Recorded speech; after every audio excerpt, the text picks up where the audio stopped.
E são assuntos que serão seguramente analisados com Wellington Calazans já a seguir. Wellington, boa noite. Bem-vindo à Hora 10 da noite. Boa noite, Dorivaldo Aleixo. Boa noite a você assistindo aqui a Hora 10. É bom estar aqui para falarmos sobre geopolítica. É sempre também bom recebê-lo aqui no Hora 10 para falarmos de geopolítica, Wellington Calazans. Vamos então começar por estender os nossos olhares para a África do Sul, pois a reunião dos BRICS começou nesta terça-feira e um foco está aqui a ser dado a esta abertura que o Bloco quer criar para a entrada de novos membros, assim como a influência política e económica do grupo. Exatamente, você apresentou números que são impressionantes, não é? Nós temos aí no bloco representado atualmente por 5 países, mais de 40% da população mundial, é muita gente, não é, Dorivaldo? E essa abertura que está sendo pronunciada para novos membros e tem sido estudada pelos representantes dos países membros, e no caso da Rússia, pelo representante do presidente Putin, Sim. que, né, por razões já expostas aqui por você na introdução do tema, não está presente, mas que vai participar através de videoconferência. Certo. Então, Dorivaldo, temos aí os BRICS como uma nova possibilidade de abordagem comercial no planeta. É importante sempre destacar que o BRICS é um bloco econômico e há muita propaganda ou contra-propaganda de marketing, né, em torno dos BRICS, porque as pessoas de outros blocos temem que os BRICS queiram substituir as Nações Unidas, a NATO, e pensam em questões bélicas e etc. Mas, obviamente, que todo esse conjunto de fatores estará representado quando as economias estão sendo associadas entre países membros de um bloco. Estamos falando aqui de China, estamos falando de Rússia, Brasil, África do Sul, Índia. Então, são países com um potencial realmente muito grande para o desenvolvimento, e a proposta de desenvolvimento rápido, com os olhos voltados para as questões ambientais e de segurança, ou o desenvolvimento sustentável, como costumamos chamar, isso vem num momento muito oportuno, quando esse tema é debate em todo o planeta, e o Brasil, por exemplo, possui uma das maiores reservas florestais do planeta, que é a Amazônia, e que tem sido alvo de cobiça internacional. Então vamos ver aí como é que esse desenrolar dessa cimeira, desse encontro, vai se dar. Mas uma coisa é certa, Dorivaldo, muitos negócios serão anunciados e certamente o anúncio de abertura e os critérios para a adesão de novos países membros deverão ser conhecidos no final do encontro. Então, é uma expectativa muito positiva, ainda que, como falei, exista a tentativa de manchar o evento com essa questão de Putin não ter ido para lá. A imprensa ocidental diz que a ausência do Putin é um fracasso para a Rússia, para ele, etc. E eu considero exatamente o contrário. É uma demonstração de que a Rússia não quer confrontar o planeta. Um país com potencial bélico não iria permitir que o seu líder fosse preso por um tribunal do qual o seu país não é signatário, não é? Seria aí uma declaração de guerra mundial. Então, Vladimir Putin foi bastante coerente na decisão de estar ausente desse encontro, mas está muito bem representado pelo Sergei Lavrov. A China, com a representação máxima, através do seu líder Xi Jinping, e o Brasil com Luiz Inácio Lula da Silva, e o MOD da Índia está também presente, e a África do Sul, de parabéns, né, por liderar essa cimeira que realmente mobiliza todo o planeta. Wellington, por que é que este interesse na entrada de novos membros ao Bloco é muito associada também à China, e qual seria o maior interesse da China em ter novos membros aqui a aderirem ao Bloco? Dorivaldo, está mais do que provado que as economias dos países ocidentais foram usadas e têm sido usadas como ferramentas de guerra. Observe o que ocorre com o dólar, com as sanções, a suspensão e participação controlada através da transferência internacional SWIFT, o controle total de operações comerciais. Então, tudo isso faz com que os BRICS busquem, né, os membros dos BRICS busquem ampliar o mercado através da presença de novos parceiros dentro do bloco, para que as relações comerciais sejam menos dependentes deste tipo de chantagem que tem ocorrido nas últimas décadas. Então, a China, que inclusive é uma das maiores credoras dos Estados Unidos da América, porque possui um volume de dólar muito grande, sabe do risco que a sua economia corre a partir do momento em que ela possui essa moeda em abundância, e por isso há sempre uma associação entre a China e a busca de novos parceiros, porque é disso que se trata, expansão de mercado e busca de novos caminhos que não sejam caminhos sequestrados, não é? Pelos países, em especial do G7. Certo. Agora, de um lado, há este interesse da China em convencer os demais países a aceitarem a entrada de novos membros, mas o Brasil inicialmente receava e tinha uma postura, digamos, contrária a esta ampliação. O presidente Lula chegou, inclusive, a dizer já nestes últimos meses ser favorável à ideia que tem este forte apoio da China, mas inicialmente estávamos aqui a olhar para uma posição ou uma postura inicialmente contrária, que dizia que a entrada destes novos membros podia ser uma preocupação de diplomatas, sobretudo brasileiros, porque a força dos atuais membros, como é o caso do Brasil, podia ser, digamos, diluída ou diminuída.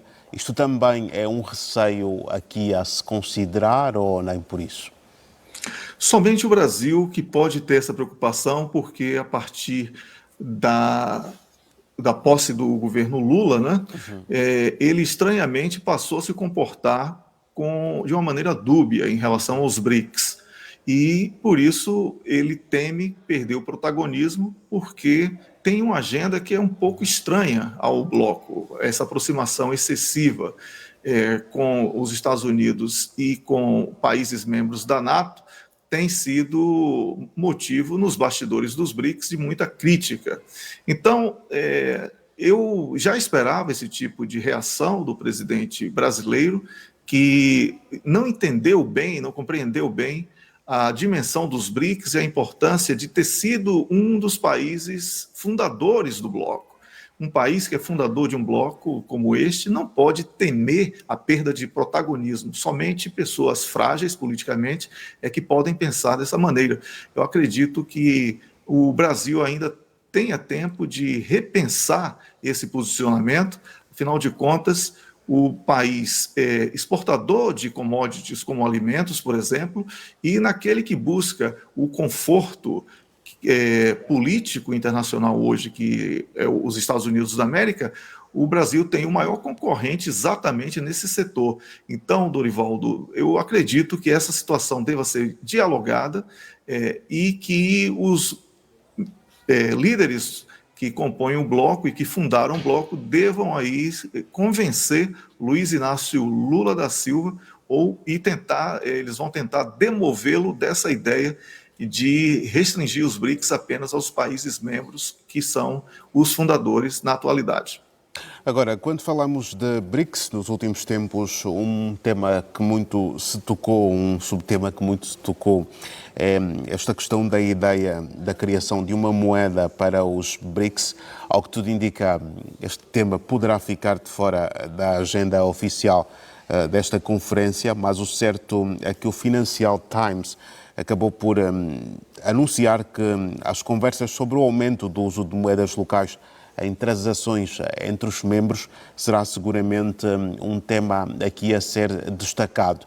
Vê-se aqui uma persistência naquilo que é a substituição do dólar pelas moedas locais, embora esta questão da moeda dos BRICS poderá não ser agenda aqui para a pauta. Olha, a moeda dos BRICS eu acredito que seja uma ideia muito precipitada.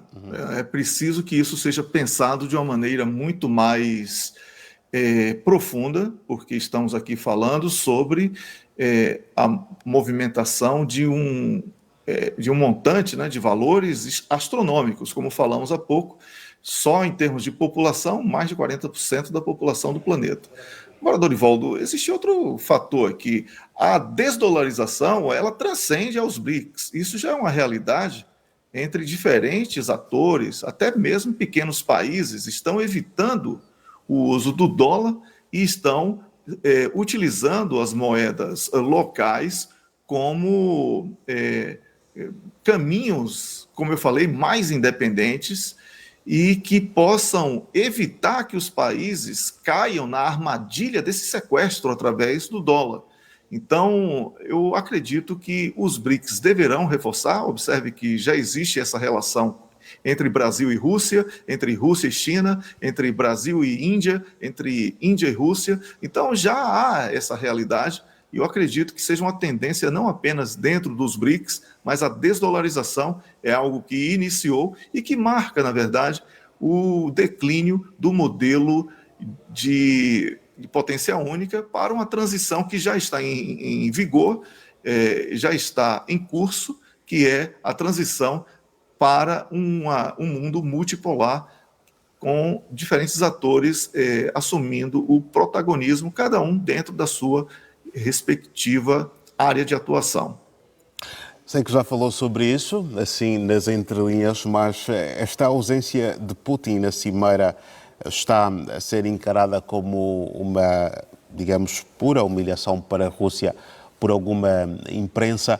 Como é que podemos aqui classificar este adjetivo que vai sendo aqui posto a esta situação? É isso, a imprensa não pode adjetivar. Não é? Você que estuda jornalismo sabe que a adjetivação é um dos erros do jornalismo. Afirmativo. Então quando a imprensa abandona o jornalismo, ela tem como recurso a adjetivação para tentar a demonização, a humilhação. E isso vimos com diferentes personalidades do planeta. A personalidade da vez é o Vladimir Putin, da Rússia, que tem sido alvo de uma permanente crítica e que nós chamamos de demonização. E eu acredito que tenha sido muito mais humilhante para a NATO não ter anunciado a Ucrânia como membro, quando todos esperavam isso, não é? Do que a ausência de Vladimir Putin para evitar um constrangimento para um presidente de um país que é membro fundador do bloco BRICS, que é, no caso, a África do Sul. Então, não vejo como humilhação coisa alguma. A grande humilhação tem sido a derrota ocidental numa guerra por procuração na Ucrânia, e isso de falar sobre Vladimir Putin como humilhado por não ter ido à África do Sul, nada mais é do que uma tentativa de conseguir uma propaganda de alguma vitória, de alguma coisa nessa disputa que está acontecendo em todo o planeta, Dorivaldo. Eu acredito que seja só mais um abandono do jornalismo e o abraço à propaganda, como tem sido denunciado aqui nos meus comentários a cada oportunidade que tenho. Afirmativo. Wellington, vamos então olhar aqui também para uma outra questão que trazemos para análise. Ontem nós falávamos do envio dos F-16 e hoje trazemos novamente um tópico aqui à volta deste assunto. O que acontece é que a Grécia acabou por comprometer-se também a manter o apoio militar a Kiev e a dar treinamento em F-16 aos pilotos ucranianos. É o nosso próximo assunto de análise. É isso, Dorivaldo, a palavra que você utilizou é espetacular porque ela me dá a oportunidade de apresentar dois caminhos. A Grécia acabou de comprometer-se E aí esse comprometer tem dois sentidos. Um de compromisso, não é? De adesão, de solidariedade e de busca de manutenção de uma política que já vem sendo aplicada pela Grécia e pelos países membros da NATO, não é? E o outro é de estar comprometida do ponto de vista de não ter saída, porque vai ter que apoiar a Ucrânia. Todos dizem que a Grécia vai ter um crescimento do PIB este ano de 2%. Mas os números, e já estamos no mês de agosto, não apontam para isso. Então você imagina um país que tem graves problemas internos, ele abraça um problema de uma guerra por procuração apenas por ser membro de um bloco. Então, quando você vai observar que a economia da Grécia está precisando de um incremento e de uma política que possa resolver os problemas internos do país, inclusive a falta de mão de obra jovem na Grécia, que é um problema grave com a população envelhecida, né? A questão do fluxo migratório, que tem sido também uma porta de entrada ali através da Grécia, a guerra com a Turquia, que é pouco comentada, mas que é uma guerra interna do bloco NATO, né? Então, qual é o sentido de treinar pilotos para o F-16, para a Grécia, e enviar outros esforços para uma guerra que já está perdida? Essa é a questão. A guerra da Ucrânia, como eu falei e repito, sem medo de errar, é uma guerra perdida para a NATO e que seria muito mais digno para todos os países membros aceitar essa derrota e evitar que o povo ucraniano fosse esmagado como tem sido, humilhado como tem sido, porque falamos aqui sobre muitas mortes, mas existem os mutilados, existem os gravemente feridos, existem aqueles que estão fugindo do país, né? E isso agrava em muito a situação humanitária dentro do solo dos países europeus, e tudo isso deveria estar sendo evitado, Dorivaldo. No lugar disso, temos agora a movimentação em torno da Polônia, para que a Polônia possa dar sequência a essa guerra. Então, acredito que a Grécia, até pela história grega, pela riqueza cultural, por tudo que a Grécia representa para todos nós que amamos a história, né, deveria dar um exemplo muito melhor do que incentivar a fomentar uma guerra, especialmente em sacrifício do próprio povo e numa guerra que já visivelmente está perdida. Afirmativo, Wellington. Este foi, portanto, um tópico avançado num momento em que o principal tema de debate foi, na verdade, o futuro da região dos Balcãs Ocidentais na União Europeia, ao qual claramente muitos países já aderiram e os restantes esperam aderir. Sobre este assunto, o que podemos aqui dizer? Podemos dizer que está em disputa esse bloco. Nunca é demais lembrar que existe uma relação muito boa entre eles e a China, né? E existe também uma relação que tem sido recomeçada entre esses países e a própria Rússia. Então, vamos ter essa disputa, Dorivaldo, porque do ponto de vista geopolítico, esses países são determinantes para duas questões, né? A extensão dessa guerra, que está em curso na Ucrânia e que pode chegar à Polônia, e também a questão do Ártico, né? Do Ártico, que vai ser, eu já falei isso aqui dentro do Hora 10, há 6 meses aproximadamente, se não me engano, o Ártico vai estar em disputa e esses países terão um papel importantíssimo por causa da questão geopolítica deles. Para além disso, a riqueza que eles possuem, não é, de commodities que são de interesse dos países europeus para a substituição daquilo que tem sido barrado, vetado a partir da Rússia. Então, vamos certamente trazer esse tema dessa disputa pela participação desses países como aderentes a este ou aquele bloco dentro dessa disputa. No entanto, eu posso dizer que todos esses países dos Balcãs estarão numa situação extremamente vantajosa para negociar assuntos dos próprios interesses. Porque quando você ganha importância geopolítica de potências em disputa, você tem um poder de barganha. Observe o caso da Turquia, né? Que é estrategicamente situada numa área do planeta que liga dois continentes, e ela faz eternamente esse balanço entre agradar a um e ao outro bloco, e está permanentemente avançando com questões tecnológicas, educação, outros investimentos. A mesma coisa vai acontecer com os Balcãs em função dessa disputa por esta região aí que estamos comentando. Wellington Calazans, é como sempre um gosto enorme tê-lo aqui no Hora 10 da noite. Um grande abraço. Queremos contar consigo em próximas oportunidades aqui no Hora 10 e na TPA Notícias de forma geral. É sempre um prazer e você sabe que estou sempre à disposição. Um grande abraço, boa noite a você, continuação de bom trabalho, e ao nosso público, uma boa noite. Afirmativo. Grande abraço, boa noite e muito obrigado mais uma vez pela prontidão de sempre.